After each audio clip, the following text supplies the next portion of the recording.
G'day Spurs fans, Paul the Hotspur hippie here, the only psychedelic soccer show on the internet, just taking a break from work. And what I usually do when I feel like having a break, I'll just go to the nearest blob of blue or green on the map and park up and have a little rest. Sometimes it's just a little patch of wood chippings with a little tree in it, and then sometimes it's like this, it's beautiful. Insert B-roll here. So it's taken me about half an hour to walk down here. It's somewhere on Sydney's North Shore, and it's probably going to take me long to walk back, but I'm just going to chill out here for a bit. But while I'm here, let's talk a bit of Spurs, eh? Few rumours and things going on at the moment, mainly to do with our loan players, I guess. Serge Reguilon, who's been shipped back by Manchester United. Looks like there might be a move for Brentford. I think Fabrizio Romano was saying loan to the end of the season, no obligation to buy. I'm happy with that. I think Emerson Royale is a better player. Seems to be able to do a job on both sides and in the middle. God, someone's going out on a speedboat. So I'm happy with that. It's not quite worked out for him at Tottenham, but as with most players who leave Tottenham, I bear him no malice. I think that's a good move for him, going to somewhere like Brentford. Hopefully it'll give him another stage to his career. Other loanees, looks like Japhet Tanganga is on his way back. That hasn't worked out for him, unfortunately. So we'll see what we do with him. On the other hand, and I got this from Jacob at United Spurs of America. Did a nice stream with him this morning, well, a bit of a stream. I was working, so I was doing it in between jobs. It was a lucky charm, because every time I went on air, a job came up, and then as soon as he stopped streaming, it all dried up. So I thought I'd come here. But yeah, Joe Rodon, apparently Leeds are very, very happy with him, which is great for him. He's been here and he's been there, and it's been a bit hit and miss, but if he's found somewhere where the fans love him, which they seem to. I had a quick look myself. The fans are very pleased with him. Good on him. Good on him. Well done, Joe Rodon. Again, not quite maybe up to scratch. I don't want to be harsh on him. You know, not up to scratch for Tottenham with what we've got in defence at the moment, with the likes of Van der Ven, Romero and Ragoshin. So we've stepped up our game. Rodon and Tanganga probably don't have a place at Tottenham Hotspur anymore.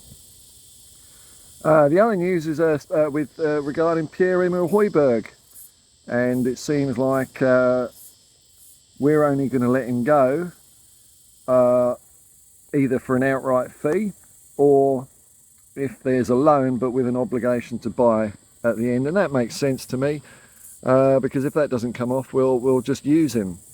And really, I guess what we want to do is we want to make sure that he's off our books before we get another midfielder in. You know, January's a funny old time to do these deals, so I'm sure if Pierre doesn't find a move this January, something might happen at the end of the year. I'm not sure when his contract's up. Maybe he's got another year to go or something. But I'm sure he wants to get out. He's not getting the minutes these days, although when he's on the pitch, he tries, doesn't he? He tries, which maybe isn't the standard we're looking for at Tottenham anymore. Trying just doesn't cut it anymore. We want a bit of quality in there. But whatever happens to Pierre, good luck to him, whether he stays around for another half season or goes off somewhere. He's been a useful player to have. We've relied on him an awful lot. You know, whatever his standard is, that's not his fault, is it? That's the club's fault. For I mean, like last year, he played every minute of every game practically. So he's done what he could for Tottenham. Good luck to him as well. And I saw a rumour. I don't know if this is true. I saw a rumour that Bryan Hill has put in a transfer request. That's what they used to call it. I don't know what it's called now, but a transfer request. I suppose reading between the lines or behind the lines or whatever. He's been loaned here and there and everywhere, and maybe he just wants a bit of permanency. Again, sadly, I just don't think he's quite cut it at Tottenham. I really wanted him to do it at Spurs, but you know, it just didn't come off. Wow, huge butterfly just went past. Look at that. Right, you can't look at it.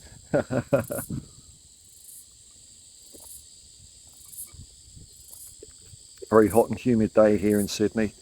Got to keep hydrated with caffeine. I'm no survival bushman. So there's a few moving parts still left in this January transfer window. I think it's been a really good window. I'm really happy with it.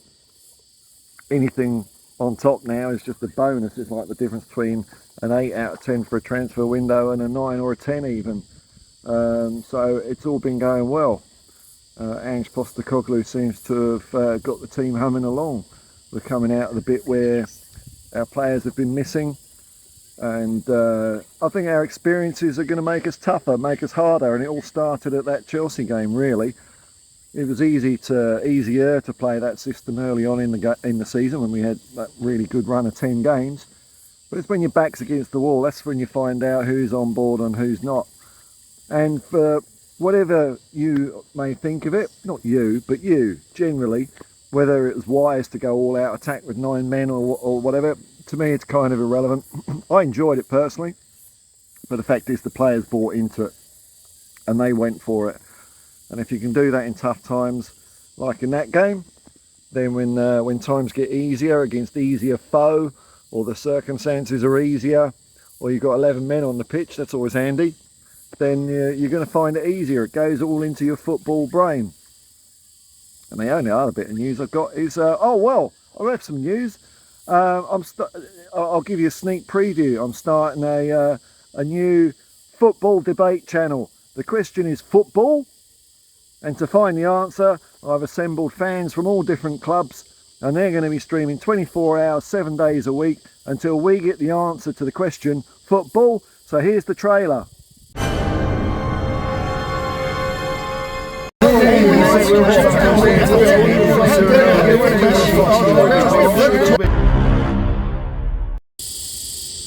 And I'll let you know when they find the answer.